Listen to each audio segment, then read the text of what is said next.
Hey everybody, it's Wes, and on today's video, I'm going to walk you through 3 days in County Tipperary, Ireland, one of the most underrated destinations in the entire country. Lonely Planet recently named County Tipperary as one of the 25 top destinations worldwide, and after spending time here, I can completely understand why. We're talking 800-year-old castles sitting on river islands, a riverside cycling trail that was featured in National Geographic, a lakeside sauna with cold plunges directly into a glacial-era lake, 200-year-old pubs pouring some of the best Guinness you'll ever taste, and much, much more. If you've been looking for things to do in Tipperary, Ireland, or you're building out an Ireland road trip itinerary, this video is going to save you a ton of time. I'm also going to share a travel hack near the beginning of this video that could save you serious cash on castle and monument admission fees across the entire country, so stick around for that. Now sit back, enjoy the views while I walk you through 3 days in Ireland's heartland. So first, let's talk logistics. County Tipperary is Ireland's largest inland county, sitting in the south-central part of the country in the province of Munster. Many travelers will arrive in Ireland via Dublin, and it's worth spending a couple of nights here as well if your schedule allows for it. If you're coming from Dublin, you're looking at about a 2-hour drive. That's roughly 112 miles or 180 kilometers. Now here's the thing, a rental car for this trip is absolutely essential. Tipperary's attractions are spread across a large rural area with limited public transportation. In fact, this is a reality of life when traveling Ireland outside of its major cities, whether it be Tipperary or the Wild Atlantic Way. One more thing before we dive into the itinerary. If you're planning to visit castles and historical sites in Ireland, and you should, consider picking up the OPW Heritage Card. It's about 40 euros for the entire year and covers over 40 historical sites nationwide, including every major castle and monument in this itinerary. To put that into perspective, you'll recover about half the cost over these 3 days alone while exploring the Rock of Cashel, Cahir Castle, and Ormond Castle. If you're continuing your travels beyond this itinerary, there's a good chance you'll come out ahead. It's one of the best travel deals in Ireland. All right, now let's jump into day one of the itinerary. Your first day starts in Cahir, a small town in southeastern Tipperary with about 5,700 people sitting right on the River Suir. There's an old stone bridge here that dates back to the early 1300s, but the main attraction here is Ormond Castle, and it's a stop you can't miss. Ormond Castle is Ireland's only surviving Elizabethan manor house. The original castle was built around 1309 by the Butler family. In order to explore the interior, you'll need to book a guided tour and budget to spend about 1 hour here. Admission is included with the OPW Heritage Card, and be sure to check hours before visiting since they can be closed seasonally. After the castle, walk a few steps down to the Tudor Artisan Hub on Main Street. It's a collective of over 100 local artists and makers in a beautiful former building from 1910. Jewelry, ceramics, leather goods, photography, everything is locally handcrafted and entry is free. It's a great spot to pick up a unique souvenir during your travels. Afterwards, head to the Carrick Hotel on Main Street for lunch. I opted for the chicken curry, which was the daily special when I visited, and it was some of the best that I've ever had, and I love curry. Wash it down with a Guinness and get ready for our next activity, which is cycling the Suir Blueway. This is one of the highlights of the entire trip.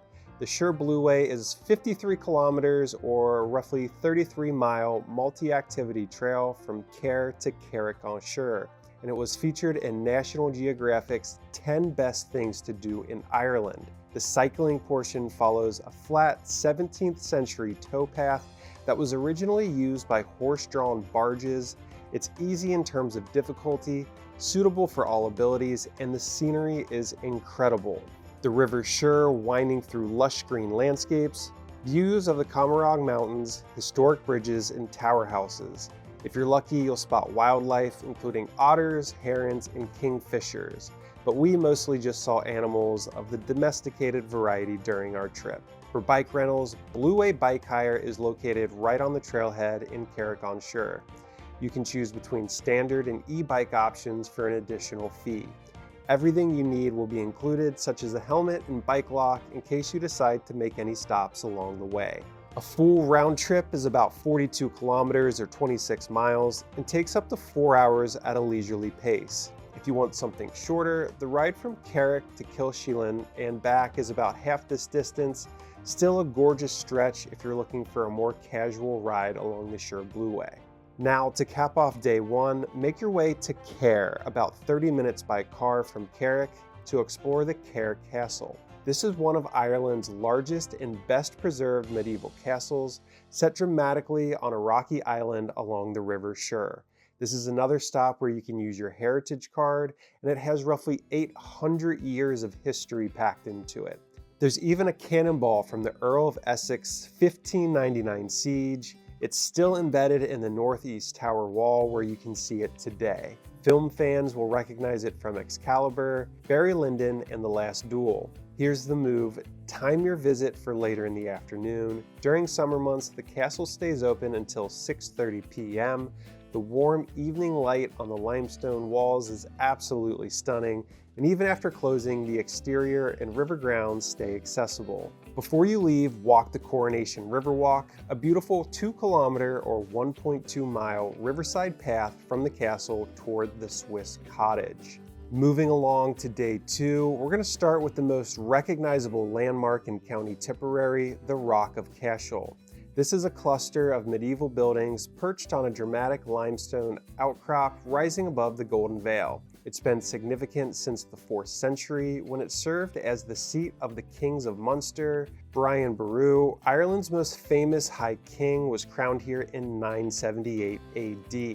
You've got a 28-meter round tower from around 1100, Cormac's Chapel from the 1100s, a massive Gothic cathedral from the 13th century. Keep in mind that this is the most visited site in Tipperary, so timing matters. My advice: arrive right at the 9 a.m. opening, because by 10:30 or 11, the coach tours start rolling in and it gets extremely congested. And also keep in mind that weekdays are noticeably less crowded than weekends. Plan to spend about 1 hour here to soak it all in. This is another stop that would benefit from your heritage card, so keep that in mind. Moving along to our next stop, from Cashel, it's about a 30-minute drive southwest to the Glen of Aherlow, and the scenery shift is dramatic. This U-shaped valley sits between the Galtee Mountains to the south and the wooded ridge of Slievemuck to the north. It's one of the most beautiful valleys in Ireland. Views like these are usually reserved for places like the Wild Atlantic Way. Upon arrival, make a stop for lunch at the Aherlow House Hotel, which was originally built as a hunting lodge in 1928. The views of the surrounding mountains from this place are absolutely insane. Keep in mind the restaurant is sometimes closed seasonally or early in the week, so plan accordingly. After lunch, check out the Christ the King statue on the R664 road. It's a 5-meter tall statue, often compared to a mini version of Rio's Christ the Redeemer. But the real draw is the panoramic view. The entire Glen of Aherlow Valley with the Galtees as your backdrop. It also serves as the trailhead for 5 looped walks if you want to stretch your legs. As you head north toward Lough Derg in the evening, you'll pass through Shane MacGowan country. If you're not familiar, Shane MacGowan was the lead singer of the Pogues and one of Ireland's most notable musical artists. His connection to this part of Tipperary runs deep. The Unraveling Shane self-guided tour covers 11 locations around the area, including murals in Nina, the Lynch family cottage where he spent childhood summers, and Kennedy's Bar in Puckon, where Fairy Tale of New York is said to have been first performed. Even if you're not a huge Pogues fan, it's a fascinating window into how this landscape shaped Irish culture. Limited guided options for this tour are available, so check out unravelingshane.com to learn more. Tonight, you'll wrap up your evening in Terryglass, a tiny lakeside village on Lough Derg with a population of around just 200 people. Your dinner spot is Paddy's Terryglass, a pub that has been in continuous operation since the 1820s. That's 200 years of history, and for a small town, this restaurant punches way above its weight class. It has some of the best food and Guinness I've had in Ireland to date, bar none. Be sure to book in advance. This place fills up fast in the summer. Your final day in County Tipperary is all about Lough Derg. Ireland's third largest lake. It's about 40 kilometers or 25 miles long and straddles 3 different counties. Start your morning with Derg Lake tours out of Terryglass Harbor. They run private tours of the lake on a high-performance rib boat that combines speed, scenery, and local stops along the lake. Our first visit of the afternoon was at Dromineer. We tied up at the harbor and made a short walk over to the ritual sauna experience. This is a custom-built, wood-fired sauna located right on the shore of Lough Derg. You do a hot sauna session, then cold lake dips directly into the water.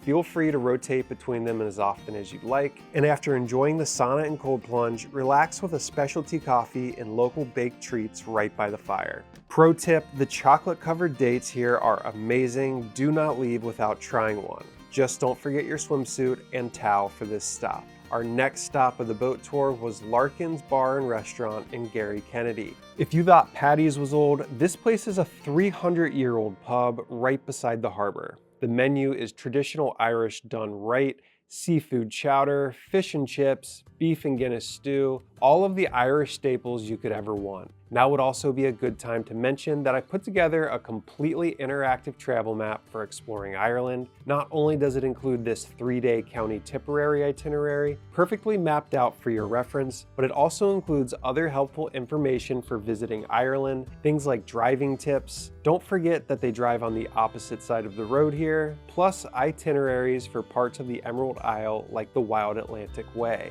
I'll drop a link to that in the description, along with some information about how you can join me on one of my small group trips to bucket list destinations around the world. Now that we've wrapped up my 3-day itinerary in County Tipperary, you'll be perfectly positioned to continue your travels west along Ireland's Wild Atlantic Way. A few ideas of where to go next would be the Ring of Kerry, home to sites like Killarney National Park, where you'll find the ruins of Muckross Abbey, which are fully explorable. It's also home to the Ring of Skellig and Skellig Michael Islands, one of my all-time favorite travel destinations. There's way too much to cover about Skellig Michael here, so be sure to check out the dedicated video on my channel. I also recommend checking out the Dingle Peninsula, home to the charming harbor town of Dingle, Inch Beach, which is a massive beach where you can swim or even drive your vehicle out on the sand, stunning places like the Dunquin Pier, or places that are just pure joy like the Ferry Ring Fort, where you can have your own little meet and greet with baby farm animals. Check out my 10-day Wild Atlantic Way video if you'd like to go into more depth about these stops and way more.